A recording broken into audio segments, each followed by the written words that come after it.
Le problème, c'est que j'ai mis en place une politique de lutte contre la corruption, contre les mafias, qui était réellement structurée, systémique, intelligente et basée sur la transparence à tous les niveaux.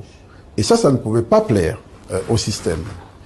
Vous savez que j'ai instauré beaucoup d'outils informatiques pour le contrôle de la TVA.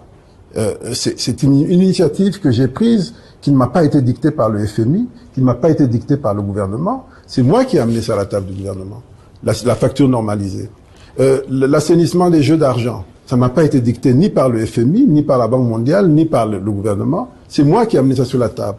Vous savez que sur les jeux d'argent, dans ce pays, toutes les sociétés qui font des jeux, des paris, elles brassent plus d'1 milliard de dollars par an. Vous savez combien elles payaient? Moins d'1 million à l'État par an.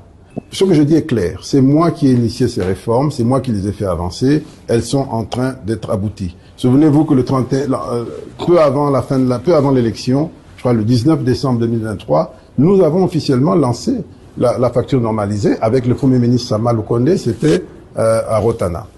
Sur les jeux d'argent, c'est fait, tout est bouclé, les contrats sont signés. Je sais qu'il y a une tentative de remise en question que j'ai faite après moi, mais ça va être très difficile parce que le processus est déjà bien abouti. Mais vous avez aussi un